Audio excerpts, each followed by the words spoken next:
E aí, fãs de futebol, tudo bem com vocês? Então, hoje estou voltando, né, nessa segunda-feira, dia 11 de abril de 2022, para fazer o primeiro podcast do ano. Os podcasts voltando aqui no canal do Clube das Camisas e os posts não param lá no Instagram. Inclusive, vou deixar o link aqui embaixo, sigam lá, porque sai todas as informações do futebol. Podcast de hoje a gente vai começar falando um pouco aí sobre o futebol brasileiro, né? O Campeonato Brasileiro, o mercado da bola de alguns times, curiosidades. Depois eu vou postar o link daqui do vídeo lá no post do Instagram que eu vou fazer assim que terminar esse nosso podcast aqui. Vamos falar então, né, dessa primeira rodada muito agitada do Brasileirão, muitos bons jogos de qualidade, né? Foi muito boa. A gente viu grandes equipes em campo, jogos emocionantes. Alguns outros não, né? Já teve técnico sendo demitido e vamos repercutir isso. O máximo que eu quero fazer aqui no podcast é passar as informações e debater um pouco para não ficar tão grande e cansativo para vocês. Jogo do Flamengo, na qual o Flamengo empatou em 1-1 com o Atlético Goianiense. Atlético Goianiense que no meio da semana goleou a LDU por 4-0 na Copa Sul-Americana. É uma equipe que o nível subiu muito nos últimos anos. Em 2017, quando voltou à Série A, logo caiu, mas depois também se consolidou e agora já é o segundo ano seguido que vai disputar uma Sul-Americana. É uma equipe muito bem organizada e que está colhendo os bons frutos, né, de uma boa gestão. Campeão, né, goiano em cima aí do Goiás. Agora, nessa primeira rodada, teve um duelo muito disputado aí com o Flamengo. Como eu disse, 1-1. O Rato abriu o placar logo com 2 minutos de jogo, mas o gol foi anulado, né? Deu um susto aí no Flamengo. Ele ainda faria 1-0 para o Dragão com 75 minutos de jogo. Aí a gente já viu as duas equipes muito iguais. O Flamengo, o Paulo Souza tá mexendo um pouco na equipe. Ele chegou agora. Os torcedores sabem que ele quer mexer na equipe. Os jogadores não estão aceitando isso muito bem. De fato, a briga que teve agora no Ninho do Urubu essa semana foi muito por conta da torcida aí brava com os jogadores, com razão, porque é um bom treinador que deixou de disputar a Copa, né, tendo em vista que a Polônia se classificou agora, então ele deixou de treinar Lewandowski, uma grande geração polonesa, essa seleção, para vir treinar o Flamengo, e usou muito do estadual para fazer alterações na equipe, testar novos esquemas de jogo. Acabou que o Flamengo não foi campeão, né? Perdeu para o Fluminense, que já já a gente vai falar. Mas é um bom treinador sim. O time do Flamengo está deixando muito a desejar, mas já está melhorando. E sem dúvida é um grande elenco, né? Agora é um time que já aprenderam muito o estilo de jogo. Agora segue sendo um grande time, como eu disse. E que vem muito forte sempre nas competições, né? Acredito eu que se encaixar pelos reforços mesmo, 5 reforços que trouxe, né? E já com o time que tem, com certeza vem como um dos grandes favoritos para a Libertadores, para o Brasileirão, Copa do Brasil. Enfim, esse time do Atlético Goianiense fazendo bons jogos, né? Desde aí de que retornou à elite do Brasileirão, se classificando para a Sul-Americana e incomodando uma equipe aí tradicional como a LDU. Agora vamos então trazer números dos treinadores do Flamengo após a saída de Jorge Jesus, né, que foi ali em 2020. Teve o Domenech Torrent, espanhol que atualmente é treinador do Galatasaray. Com o Domenech Torrent no cargo foram 26 jogos, 15 vitórias, 5 empates, 6 derrotas. Entrou o Rogério Ceni, que conquistou o Brasileirão, né, a Supercopa. Foram 48 jogos, 26 vitórias, 11 empates e também 11 derrotas. Renato Gaúcho, né, ano passado, que foram 38 jogos, 25 vitórias, 8 empates, apenas 5 derrotas. Os reforços que o Flamengo trouxe até agora. O goleiro Santos, na minha opinião, é o melhor reforço, né, porque o Diego Alves muito provavelmente vai sair. Ele provém do Atlético Paranaense, o Santos que foi campeão olímpico com a seleção brasileira. Fabrício Bruno, zagueiro do Red Bull Bragantino. Pablo, zagueiro do Lokomotiv Moscou, que inclusive trabalhou com o Paulo Sousa no Bordeaux da França. Ayrton Lucas, revelado pelo Fluminense, cria de Xerém, estava no Spartak Moscou.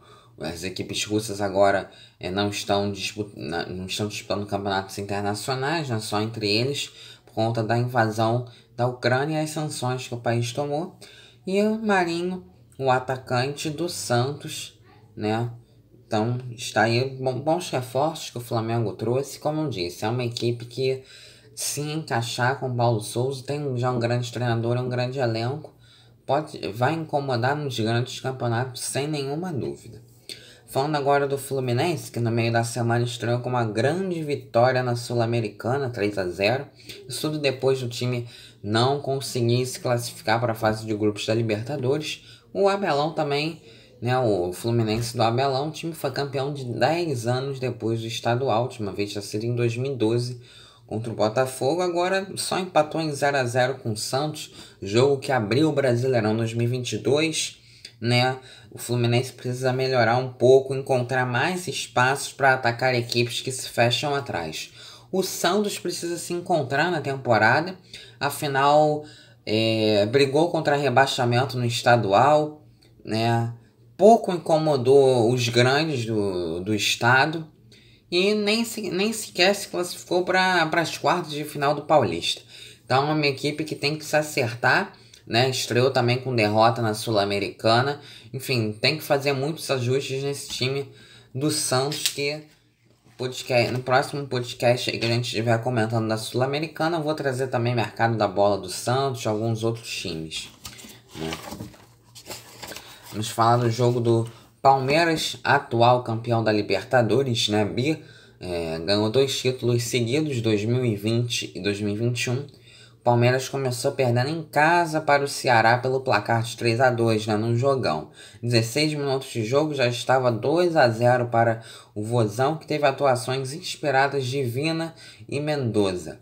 O time matou o jogo num excelente contra-ataque. Apenas também o segundo jogo do Dorival Júnior no comando do Ceará. Ceará que no meio da semana também jogou muito bem na Sul-Americana, né? 2-1 de virada contra o Independente, que é a equipe que 2 títulos, mas ganhou a Copa Sul-Americana. O Ceará também, né, desde que veio para elite, muita gente falou, não, vai fazer bate-volta, isso há 4 anos atrás, mas não. Se mostrou uma equipe muito capaz e que hoje está aí, não briga contra rebaixamento, que sim, né, tem grandes ambições dentro do campeonato, de conquistar vaga na Sul-Americana, também começa a sonhar com uma Libertadores, que aconteceu agora com Fortaleza, né, que está vivendo esse momento pela primeira vez. É uma equipe de grande potencial, o Dorival Júnior é um bom treinador. Então o Ceará tem um grande potencial. O Palmeiras do Abel Ferreira, né, agora falando melhor do Palmeiras, é uma equipe também que para mim é talvez a grande favorita desse Brasileirão, pelos jogos que está fazendo, né? Agora na final do Paulista, perdeu de 3-1 o primeiro jogo contra o São Paulo. E na volta, um surpreendente 4-0 com o time inteiro, né, jogando muito bem. Então é uma equipe que vem muito forte para essa temporada, né, como vem em todas, principalmente pelo treinador que tem, né, pelo elenco que também é excelente. Vamos agora então falar do Atlético Mineiro, que é o atual campeão brasileiro, né, da Copa do Brasil também. Começou vencendo o Internacional 2-0 dentro do Mineirão. 2 gols de Hulk aos 10 e aos 93 minutos, já nos acréscimos, né? Na segunda etapa tivemos um jogo até que o Colorado conseguiu equilibrar a partida, teve boas chances de marcar, mas não conseguiu. Esse time do Internacional é outro time que precisa melhorar, né? Tem um grande potencial também, disputando a Sul-Americana essa semana. Abriu 2-0 e levou o empate do 9 de outubro do Paraguai, né? Que é uma equipe que não tem tanta tradição no torneio. não fez um bom campeonato gaúcho, perdeu de 3-0 para o Grêmio, não chegou na final. O trabalho do Medina, né, é um dos treinadores que eu não entendo como talvez ainda não tenha sido demitido, porque é um trabalho que não está dando certo à frente do Internacional. Isso a gente pôde ver no Campeonato Gaúcho, né, os jogos contra o Grêmio. Mas a equipe do Internacional tem muito a crescer também pelo elenco que tem, né? Se ajustar é talvez um dos grandes, se não o favorito a vencer a Sul-Americana, que na minha opinião o título vai ser para algum brasileiro. E Atlético Mineiro, como eu disse, o Turco Mohamed vai fazendo vai treinando bem a equipe, né? Fazendo uma boa temporada até aqui. Time campeão mineiro jogando muito bem. Começa o Campeonato Brasileiro jogando muito bem.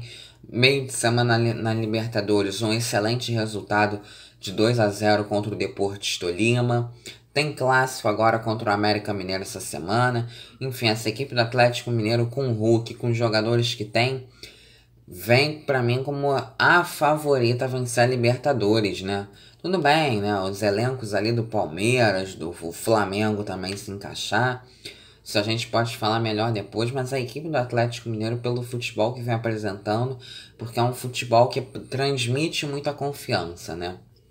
Então, vamos agora passar para o São Paulo, que no meio da semana também sofreu na Sul-Americana, mas venceu o Ayacucho do Peru por 3-2, já gol no finalzinho, hein? Noite brilhante do Caleri, que fez um hat-trick, né? Isso depois da polêmica da final, dele ter quebrado o celular, né? Agredido lá um torcedor do Palmeiras, quebrado o celular dele. Mas o Caleri também é um bom jogador, né? Isso fator ali de descontrole, ele errou. Mas é um excelente jogador, a gente não pode deixar de ressaltar isso. Que participou muito dessa goleada de 4-0 do São Paulo para cima do Atlético Paranaense no Morumbi. Estreou ainda líder do Brasileirão, isso também depois, né, de perder a final para o Palmeiras, mesmo tendo vencido o primeiro jogo por 3-1. A equipe do São Paulo, né, vem forte também para o Brasileirão, para a própria Copa Sul-Americana, né, pelos times que tem.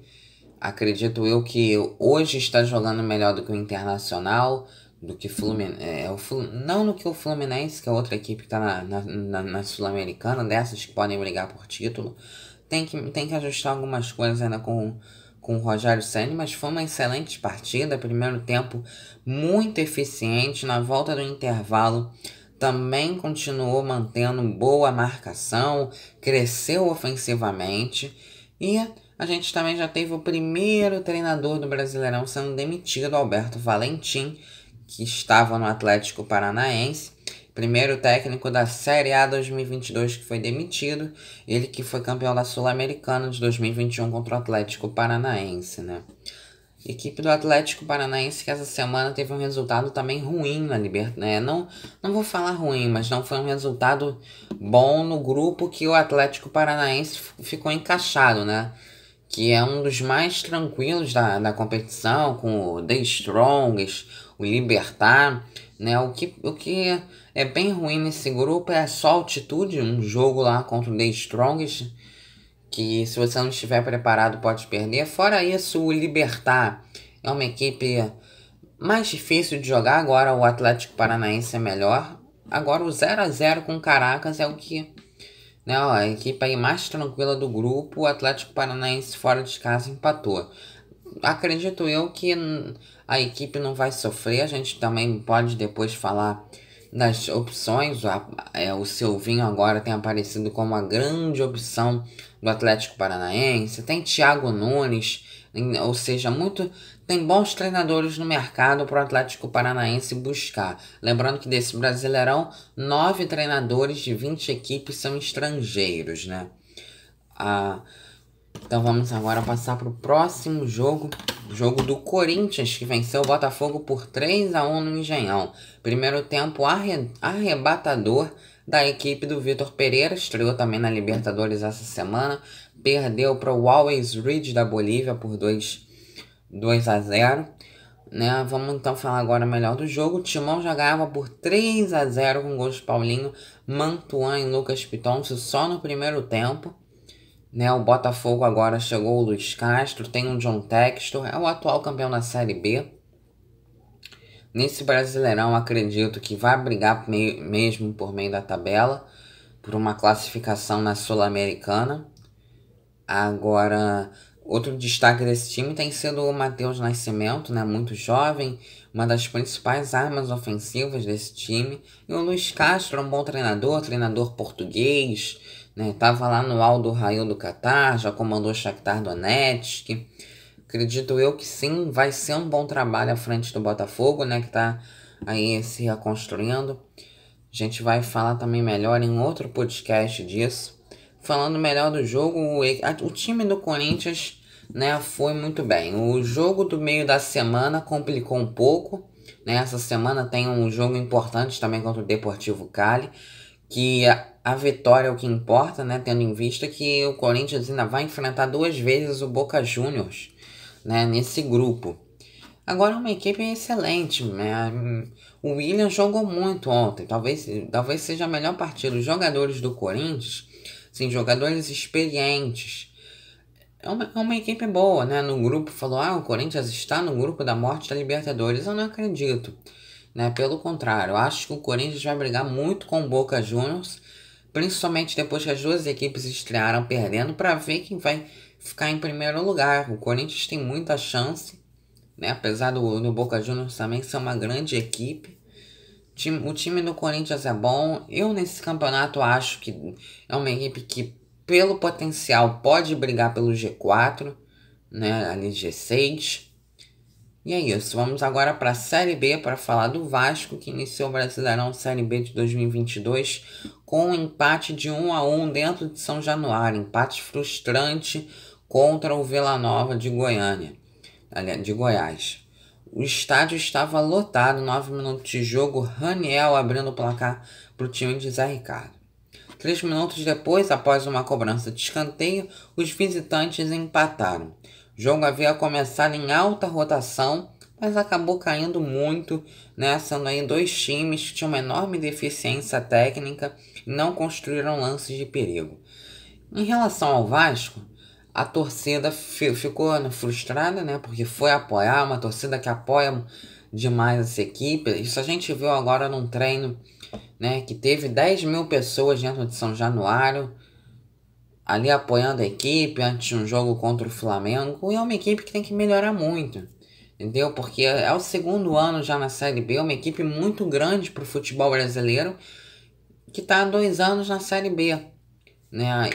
E essa Série B para mim é a mais difícil, tá mais difícil do que a do ano passado. Tem Grêmio, Cruzeiro, Bahia, Chapecoense, grandes equipes aí que também não começaram tão bem, empatando, mas que tem um grande potencial, né? O Cruzeiro para subir.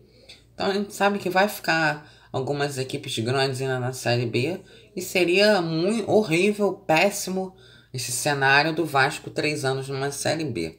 A comissão técnica do Vasco é o Zé Ricardo, técnico, Kleber dos Santos, Sandro Gomes, Emílio Faro, auxiliares técnicos, Fábio Eiras é o preparador físico, José Quitete é o treinador de goleiros. Bom, nosso podcast vai ficando por aqui. Se você gostou, deixe o seu like. O link do Instagram vai ficar aqui embaixo. E valeu, pessoal. Desculpa que ficou um pouco grande. Amanhã talvez a gente tenha falando dos jogos aí da Champions. Eu posto tudo direitinho lá no Clube das Camisas. Valeu, pessoal.